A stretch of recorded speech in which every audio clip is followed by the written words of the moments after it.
Hi friends, welcome to Vimala kitchen. Hyderabad dum biryani ಹೆಂಗೆ ಮಾಡೋಣ ಅಂತ ನೋಡೋಣ. ಒಂದು ಪಾತ್ರೆ ಒಳಗಡೆ ನೀರು ಕಾಯಕ್ಕಿಟ್ಟು ಅದಕ್ಕೆ ಚಕ್ಕೆ, ಲವಂಗ, ಪಲಾವ್ ಎಲೆ ಎಲ್ಲ ಹಾಕಿ ನೀರು ಕಾಯಲಿ. ಒಂದು ಕುಕ್ಕರ್ ಒಳಗಡೆ ಚಿಕನ್ ತೊಳೆದ್ಬಿಟ್ಟು ಹಾಕೋಣ. ಆಮೇಲೆ ಆನಿಯನ್ನು ಫ್ರೈ ಮಾಡಿರೋದು ಹಾಕೋಣ. ಆಮೇಲೆ ಮೊಸರು, ಶುಂಠಿ ಬೆಳ್ಳುಳ್ಳಿ ಪೇಸ್ಟು, ಆಮೇಲೆ ಧನಿಯಾ ಪುಡಿ, ಗರಂ ಮಸಾಲೆ, ಜೀರಿಗೆ, ಚಕ್ಕೆ, ಲವಂಗ ಪುಡಿ, ಖಾರದ ಪುಡಿ, ಚಿಕನ್ ಮಸಾಲೆ ಪೌಡ್ರೆಲ್ಲ ಹಾಕೋಣ. ಪುದೀನ, ಕೊತ್ತಂಬರಿ ಸೊಪ್ಪು ಹಾಕಿ, ನಿಂಬೆಹಣ್ಣು ಒಂದು ಸ್ವಲ್ಪ, ಅರ್ಧ ನಿಂಬೆಹಣ್ಣು ಹಾಕೋಣ.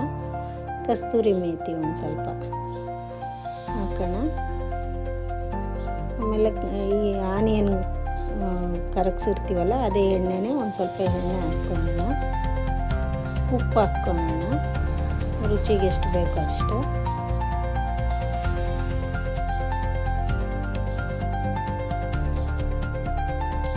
ಆಮೇಲೆ ಕಲೆ ಹಾಕೋಣ.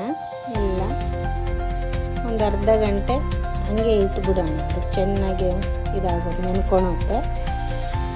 ಆಮೇಲೆ ಒಂದು ಸ್ವಲ್ಪ ಅರಿಶಿನ ಪುಡಿ ಹಾಕೋಣ. ಆಮೇಲೆ ಸ್ಟವ್ ಮೇಲೆ ಪಾತ್ರೆ ಇಟ್ಬಿಟ್ಟು ಆ ಚಿಕನ್ನು ಬೇಯಿಸ್ಕೊಳ್ಳೋಣ ಒಂದು ಸ್ವಲ್ಪ ನೀರು ಹಾಕ್ಬಿಟ್ಟು.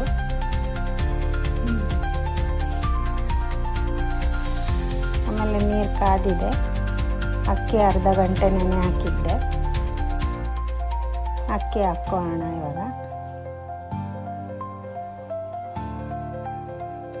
ಚೆನ್ನಾಗಿರುತ್ತೆ ಫ್ರೆಂಡ್ಸ್, ಚೆನ್ನಾಗಿರುತ್ತೆ. ಒಂದು ಸತಿ ಮಾಡ್ಕೊಂಡು ನೋಡಿರಿ, ತುಂಬ ಚೆನ್ನಾಗಿರುತ್ತೆ. ಹೋಟ್ಲಲ್ಲಿ ಹೆಂಗಿರುತ್ತೋ ಹಾಗೆ ಇರುತ್ತೆ. ಒಂದು ಸತಿ ಮಾಡ್ಕೊಂಡು ನೋಡಿ, ತುಂಬ ಚೆನ್ನಾಗಿರುತ್ತೆ. ಚಿಕನ್ ಇನ್ನೊಂದು ಸತಿ ಕಲೆ ಹಾಕೋಣ.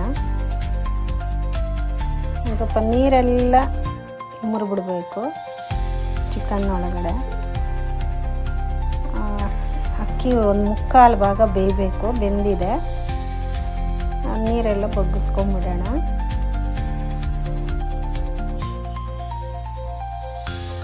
ಚಿಕನ್ನೂ ಅಷ್ಟೇ ಬೆಂದಿದೆ. ಸ್ಟವ್ ಆಫ್ ಮಾಡಿಬಿಡ್ಬೇಕು, ಬೆಂದಿದೆ. ಅದು ಕೆಳಗಡೆ ಇಳಿಸ್ಕೊಂಡು ಚೆನ್ನಾಗಿ ಕಲೆ ಹಾಕಿ, ಅನ್ನ ಮುಕ್ಕಾಲು ಬೆಂದಿರೋದು ಬೆಂದೈತೆ. ಆಮೇಲೆ ಅನ್ನ ಎಲ್ಲ ಹಾಕ್ಕೊಬೇಕು, ಒಂದು ಲೇಯರು. ಒಂದು ಸತಿ ಮಾಡ್ಕೊಳ್ಳಿ, ತುಂಬ ಚೆನ್ನಾಗಿರುತ್ತೆ.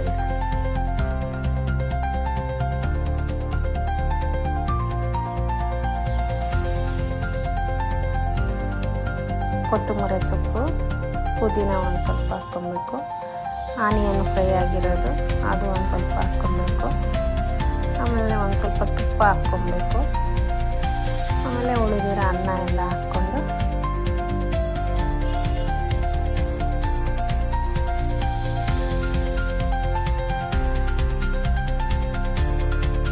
ಹಾಕಾದ್ಮೇಲೆ ತುಪ್ಪ ಹಾಕ್ಕೊಬೇಕು.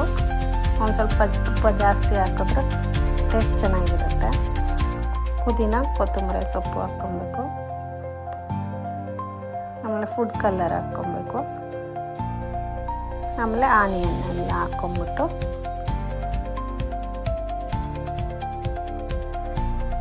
ಕುಕ್ಕರು ಮುಚ್ಚಿಬಿಟ್ಟು ದಮ್ ಕಟ್ಟಬೇಕು. ಸಣ್ಣ ಉರಿಯಲ್ಲಿ ಒಂದು 5 ನಿಮಿಷ ದಮ್ ಕಟ್ಟಬೇಕು. ಆಗಿದೆ ದಮ್ಮು. ಆಮೇಲೆ ಓಪನ್ ಮಾಡಿ ನೋಡಿ ಎಷ್ಟು ಚೆನ್ನಾಗಿದೆ. ನಾನು ಕಲೆ ಹಾಕ್ತಾಯಿದ್ದೀನಿ. ಹೋಟೆಲ್ ಟೇಸ್ಟಿಯಾಗೇ ಇರುತ್ತೆ, ತುಂಬ ಚೆನ್ನಾಗಿರುತ್ತೆ. ಒಂದು ಸತಿ ಮಾಡಿಕೊಳ್ಳ್ರಿ, ಎಷ್ಟು ಚೆನ್ನಾಗಿದೆ ನೋಡಿ.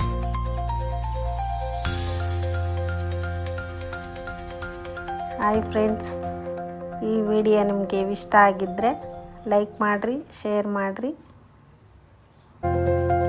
Thank you.